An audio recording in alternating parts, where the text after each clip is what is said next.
What's up, guys? Andrew Mahone here with Darium's Competitive Pokemon. I'm going to be going over one of my favorite decks ever with my absolute favorite card ever printed, included in it. That's Rocket Zapdos. This deck, Rocket Zapdos Muk, is from the base Neo era. I've gone over a couple decks from this era so far, the Blastoise deck and the Sneasel deck, both included. Obviously, we play Cleffa here for that support, but Rocket Zapdos is just the real star of this list with its amazing plasma attack for 1 energy, 20 damage. You guys remember, Hitmonchan did 1 energy for 20 damage and was an absolute house, right? But Rocket Zapdos has 70 hit points, great, right? A resistance of 30 to fighting, resists Hitmonchan, fantastic.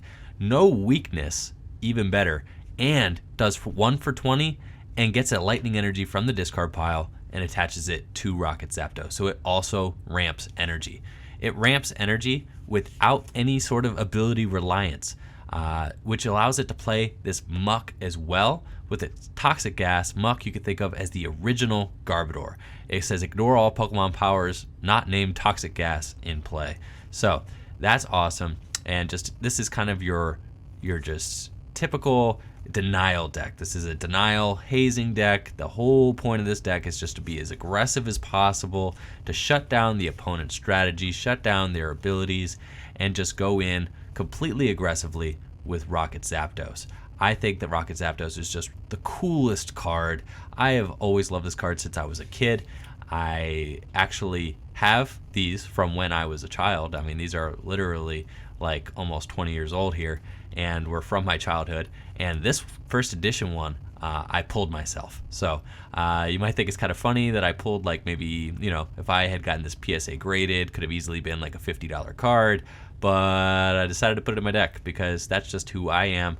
I am a collector of sorts in that I have all of these old school decks built, but the joy for me doesn't come out of keeping them in a binder. The joy for me comes from actually getting to play them. So I love that I pulled this first edition Rocket Zapdos out of a first edition pack that I bought and from the gym series, and now I get to play with it. I just think that that's the coolest thing. So let's take a look at this deck, take a look at the cards that make it work, and why this deck was so powerful in this format. Of course, we start out with those 4 Cleffa with that Eek attack, being able to shuffle your hand in your deck, draw 7 cards. Cleffa's got that baby ability as well, or that baby rule, that you have to flip in order to attack it. So if you go up and try to attack a Cleffa, you have to flip a coin. If tails, your turn ends right there. You don't get to attack. We also play 3 Rocket Zapdos, a 2/2 Mukline, and I play 1 Elekid or Elekid. Now, some people might play this as a Tyrogue. I like Elekid here, and I'll explain to you all why after we talk a little bit about the strategy of this deck. So, we got Rocket Zapdos. Now, even though you could attack on the first turn of the game, you have Plasma for 1 energy, does that 20 damage, ramps an energy from the discard pile, attaches it to Zapdos, so you could quickly get 2 energy on Zapdos first turn of the game, right? But most decks in this format are going to start with Cleffa, and you may notice that Rocket Zapdos, 20 damage, is not enough to knock out a Cleffa. So it's actually kind of awkward. You don't really want to go diving right in with Plasma right away. You want to start with Cleffa and set up your board position a little bit. You're going to attach some energies to Zapdos. You're going to haze your opponent a little bit with our item cards. Maybe if your opponent's playing an ability-reliant deck, you're going to want to try and set up Muk, and you're going to choose the right time to go in with Zapdos. Base Neo format is kind of all about this strategy, where you start out with Cleffa, and then you build up your attackers on the bench, and you decide when is going to be the correct time to go in. When am I going to dive in head first and try to start putting some damage on the board? Because if you go in too early with your attacker, then all of a sudden, so say I retreat and I go in with Zapdos early, then my opponent lasses me, removes my energy with an energy removal, and now all of a sudden I'm stuck with Zapdos in the active, and I can't get my Cleffa back out to draw more cards, and maybe I don't have anything else, and my Zapdos gets stranded out there. So this is this kind of strategy. It's this back and forth. It's this, you know, kind of chess game where I'm deciding when do I go in, when do I start being aggressive, and when do I start making moves on my opponent's attackers. But like I'd said, The point of this deck is just to be as aggressive as possible. You want to shut down your opponent's strategy. It's why we play the Muk. And the Zapdos is just aggressive, low maintenance. It accelerates to itself and has this awesome Electro Burn attack as well. So Plasma allows you to attach energies from your discard pile to the Zapdos, which is great for things like super energy removal, which you will see that we play a whole suit of, and also great for cards like you could play Super Potion, you could play, but mainly for that super energy removal, right? So you can easily just discard the card that you accelerated with Plasma to discard 2 energies attached to your opponent's Pokemon.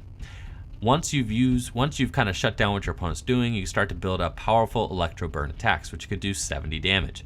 Unfortunately, though, it says that Rocket Zapdos does damage to itself equal to 10 times the number of lightning energies attached to it. So, if you only have 3 lightning attached, that means that it's guaranteed doing 30 damage to itself. But you will see with the rest of the deck that we do have ways to negate this. We have, first of all, some Goldberry. We do play some Goldberry, which you might have seen in one of my other decks. It's a tool card that heals 40 damage between turns. So you could attach Goldberry to your Rocket Zapdos, which allows it to heal that damage that it inflicts upon itself. But our main way of stopping this damage to itself is Metal Energy. And you might think that this is kind of funny because modern Metal Energy can only be used to be attached to Metal Pokemon, right? But back in base Neo format, Metal Energy could be attached to any Pokemon. And Metal Energy were particularly good on Cleffa because they prevented 10 damage done to any of your Pokemon that they were attached to, but they're especially good on your Rocket Zapdos. So let's read Metal Energy real quick. It says, damage done to Pokemon Metal Energy is attached to is reduced by 10 after applying weakness and resistance. If the Pokemon Metal Energy is attached to isn't a Metal Pokemon, whenever it damages a Pokemon, reduce that damage by 10. So it has the drawback of when it's attached to a Pokemon that is not metal, it reduces your damage output by 10. So if you tried to use Plasma with a metal and a lightning energy attached, you would only do 10 damage to the defending Pokemon. However, you would also gain Metal Energy's protection, and your opponent would do 10 damage less to you. This has a very funny interaction with Electro Burn because it goes twofold. So when you use Electro Burn, right, say you have all 3 lightning and a metal. When you use Electro Burn, you're going to do 60 damage to the defending Pokemon, right? Because you do 70 minus 10 for your Metal Energy. Now, you would do 30 damage to yourself. However, the damage you inflict to yourself is also reduced by 10 because all damage dealt by Zapdos is reduced by 10 because of the Metal Energy. So just like 70 turns to 60, the 30 you do to yourself is changed to 20. But then you gain Metal Energy's protection. So not only do you only do 20 damage to yourself, Metal Energy also prevents 10 of that damage because of its protection clause. So you actually only end up doing 10 damage to yourself with a 3 energy Zapdos and a Metal Energy attached. So this was an extremely good combination.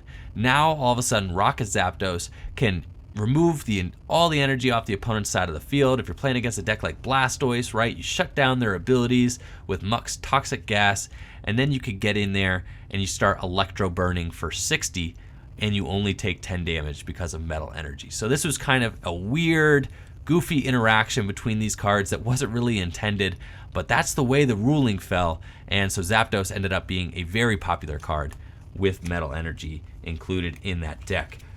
And the one Elekid I play here, obviously Muk does shut off Elekid's ability, that Playful Punch ability, which just says, once during your turn before you attack, you may flip a coin. If heads, do 20 damage to your opponent's active Pokemon. So he can be played from wherever.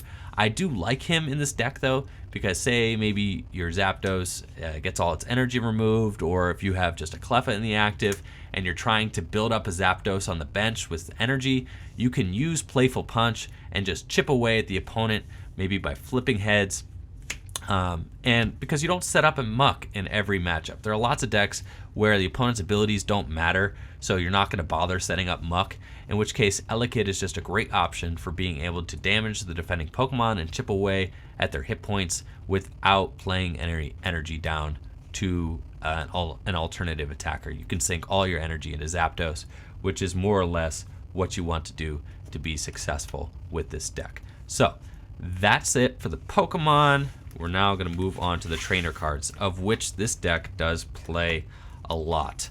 We play 3 Professor Oak, which is pretty standard. Not many decks play 4 Professor Oak. Many play 2 in this format, and 1 Professor Elm. You can see I got this awesome best promo card, which has that great full holographic. I think that this is one of the coolest kinds of holographic that exists in the Pokemon trading card game.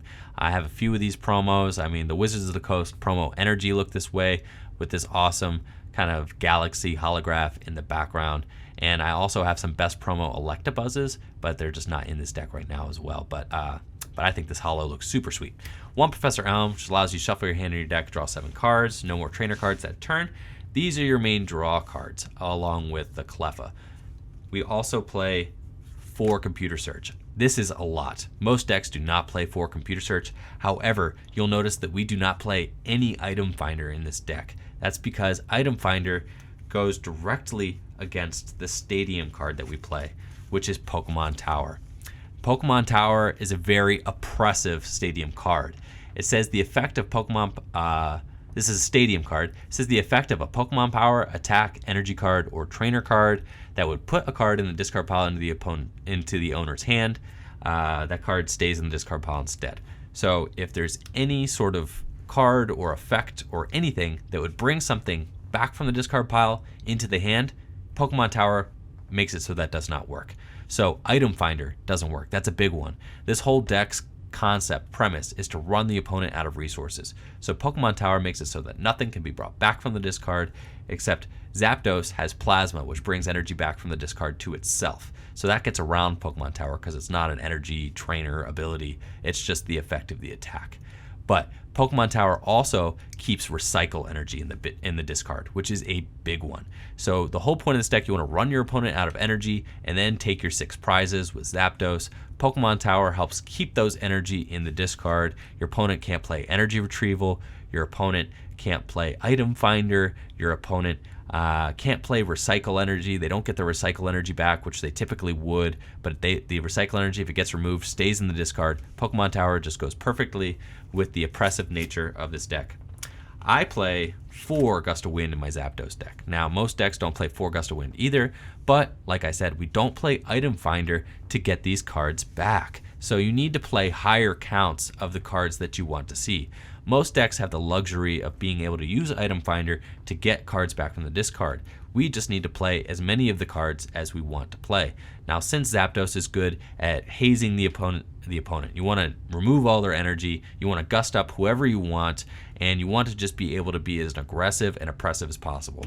Gust of Wind, 4 Gust of Wind, is an extremely oppressive card, allowing you to get around your opponent's Cleffa. Because I've said that your opponent, Zapdos is horrible against Cleffa, right?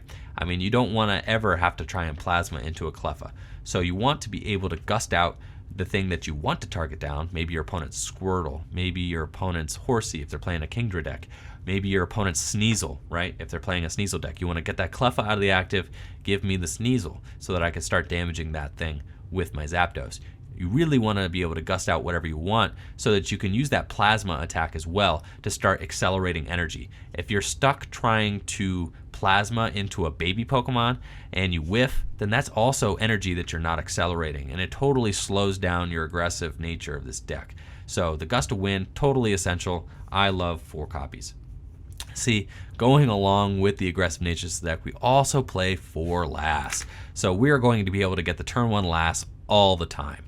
We are going to be able to set up and then just deny our opponent their trainers and maybe just go in, gust out whatever we want to get our opponent's Cleffa out of the active, and then just start going in with Plasma and accelerating energy and just putting on a lot of pressure very quickly. Last, which just makes us both shuffle our trainers into our deck, allows us to do that. So you'll find yourself going in a lot of the time just with the Zapdos, and you'll catch her up something you want, you'll gust up something you want, and then just remove all trainers from both yours and your opponent's hand and just see if they can respond to the all-out onslaught. Now, I talked about this deck being very oppressive and very, hazing your opponent a lot.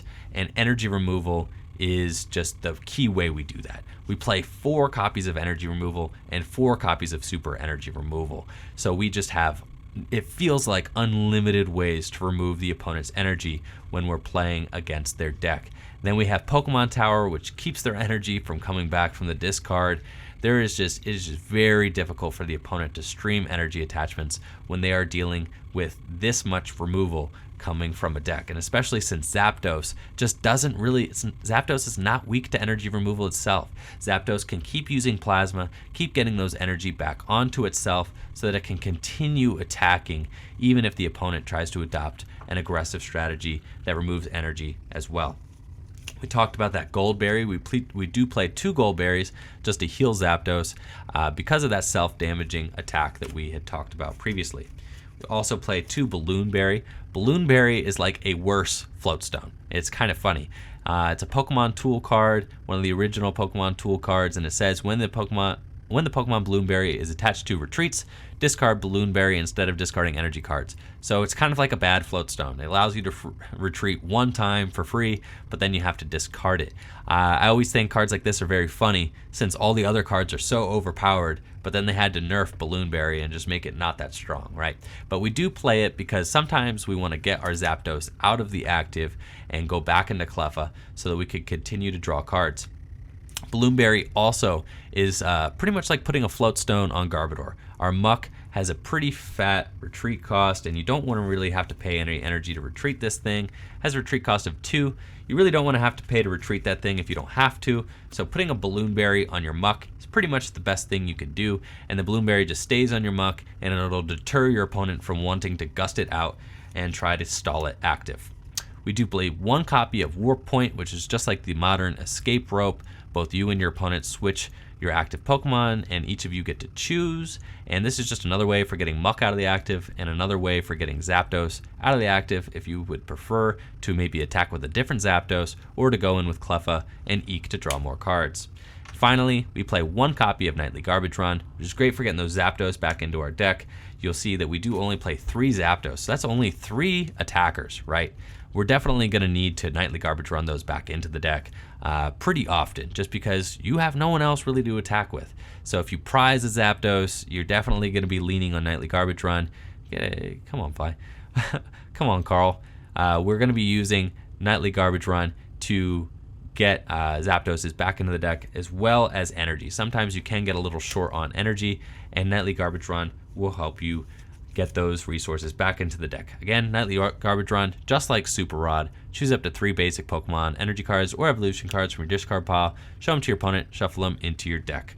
So that's it for the trainers. Love this list, just super straightforward, consistent, and just like a real beat stick deck. You're gonna beat your opponent down with the energy removals, with the last, with the gusts, and you just are just an all-out brutal deck that is very hard for the opponent to survive whatever sort of whatever sort of beating you give them with these trainer cards. Let's move on to the energy. Take a look. We do play, I had mentioned before, those metal energies just being so good in here. We do play 4 metal energies, just allowing Zapdos' attack to do less damage to itself, that Electro Burn, having lots of synergy with Zapdos, but also great for Cleffa, because now all of a sudden Cleffa is a little beefy, right? Cleffa takes 40 damage to knock out instead of the traditional 30, and Cleffa doesn't have to deal with the drawback of doing 10 less damage since Cleffa does no damage. So that's super awesome and just a great energy in this deck. We also play 1 double colorless, which is a little funny but necessary, and we play 9 lightnings. The reason we play the 1 double colorless energy is because double colorless not only acts as a different energy type for Zapdos' Electro Burn, so say you have 3 lightnings and a double colorless attached to Zapdos, you can Electro Burn and only do 30 to yourself instead of 40 to yourself. It also is great just for retreating your Zapdos in a pinch. So sometimes you just need to retreat. Maybe you have a Zapdos with 1 energy on it and you want to retreat it real quick, but you want to keep that energy. You're just going to discard the double colorless to retreat to get it out of the active. So it's great not only for attacking with Electro Burn, also just for retreating. And it also retreats your Muk, which also has retreat cost of 2. And then we play the 9 lightning energy. That's just a good amount of energy. You want to be able to get some in the discard early, so we need to play enough that we're going to be using Professor Oak to discard some. We're going to be using Computer Search to discard some as well. We need to draw into them naturally and just be able to accelerate those to the discard so that then we can accelerate them onto our Zapdos with Plasma. And that about wraps it up. I just love this deck, so thank you guys for checking it out. Checking out my old collection here of cool Zapdos cards from my childhood. And let me know what you guys think. Like, comment, subscribe. Thank you all for checking out the video. Take it easy. Peace.